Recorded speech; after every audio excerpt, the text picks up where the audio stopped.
so proud of her. It's incredible. I mean, I remember when we were little, I used to ask her to be Ginger Rogers while I was sick.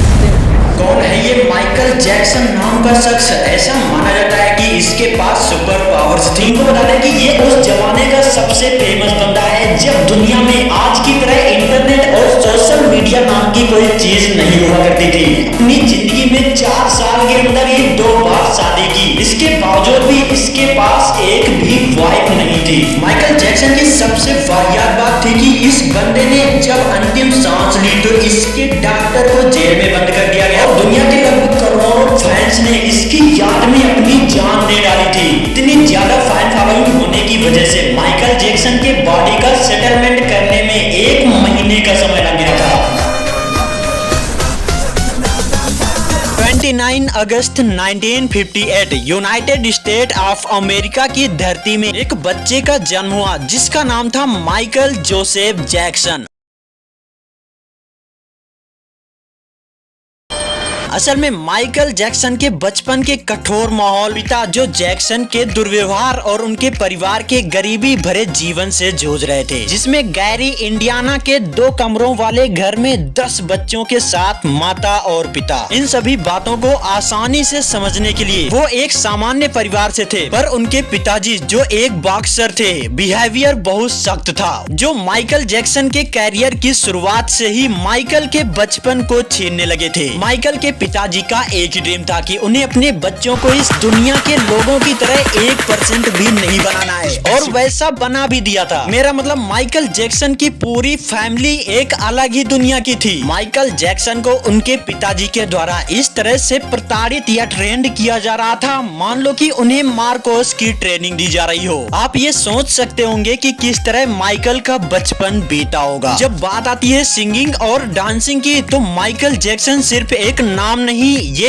युग बन चुका है। Michael Jackson का king of the pop बनने के पीछे थी एक अनोखी कहानी। अब आया है थ्रिलर का दौर। उन्होंने डांस और म्यूजिक वीडियो की परिभाषा ही बदल दी। उनका संगीत अट्रैक्टिव था और उनकी आवाज लाजवाब थी। माइकल जैक्सन की पहचान आप उनकी वॉइस से नहीं कर सकते थे कि वो एक मेल हैं, क्योंकि उनकी वॉइस बिल्कुल एक फीमेल की तरह थी। World thought I was so weird.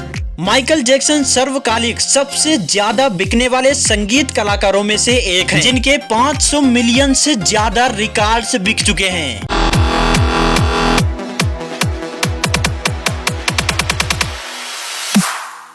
Michael Jackson को विटिलिगो बीमारी हो गई थी, जो कि एक स्किन डिजीज है जिसमें उनकी स्किन पर सफेद धब्बे पड़ जाते हैं। इस बीमारी का खुलासा उन्होंने खुद एक इंटरव्यू में कर दिया था। यही एक वजह थी कि जैसे जैसे ये बीमारी इंक्रीज होती गई, माइकल जैक्सन की स्किन में काफी ज्यादा चेंजिंग आने लगा। कई कॉस्मेटिक सर्जरी भी करवाई थी, जैसे कि नाक और दाढ़ी के लिए सर्जरी का जिक्र भी किया। एक्सपर्ट्स के मुताबिक बताया जाता है कि उन्होंने फोरहेड लिफ्ट और गाल की हड्डियों की सर्जरी भी करवाई थी। माइकल जैक्सन ने 2 बार शादी की। पहली बार 1994 में लिसा मैरी प्रेस्टी से, बट ये रिलेशन केवल 2 साल का ही था। इसके बाद 1996 में उससे डिवोर्स हो गया। दूसरी शादी उसी साल ही की थी नर्स डेबी रोवे के साथ, लेकिन ये भी ज्यादा साल तक साथ नहीं दी और 1999 में माइकल जैक्सन पूरी तरह से फिर से अकेले हो गए थे। इतने बड़े शख्सियत के साथ ये सभी बातें हो जाना बहुत बड़े सीक्रेट का कारण बनता है। माइकल जैक्सन असल में 150 साल तक जीना चाहता था। उस रात जब बेड पर लेटा हुआ था, अपने निजी डॉक्टर कॉनराड मरे से दूध मांग रहा था। मुकदमे की सुनवाई के दौरान माइकल जैक्सन के सबसे करीबी डॉक्टर मरे ने अदालत को जैक्सन के मरने से पहले कहे गए आखिरी शब्द बताए। डॉक्टर के अनुसार पॉप आइकन ने दूध मांगा था। ये शब्द माइकल ने बेहोशी की दवा प्रोवोफॉल के लिए यूज किया था, क्योंकि माइकल जैक्सन गंभीर अनिद्रा से पीड़ित थे और अपनी डेथ से 60 दिन पहले तक उन्हें कभी ठीक से नींद नहीं आई थी। इसके बजाय उनके निजी डॉक्टर कॉनराड मरे उन्हें हर रात जनरल एनेस्थीसिया देते थे। 25 जून 2009 को लॉस एंजल्स कैलिफोर्निया में 50 साल की एज में हृदय की गति रुक जाने से माइकल जैक्सन की डेथ हो गई।